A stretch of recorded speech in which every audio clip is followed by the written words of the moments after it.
belutin zile zadin aphasim lovin min hiloin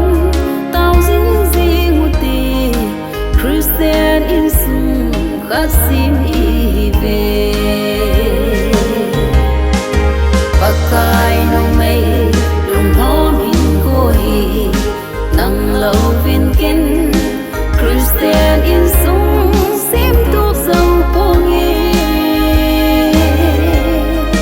kay mahinan wang kaso ding i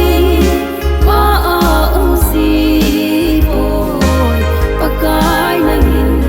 dehin banbio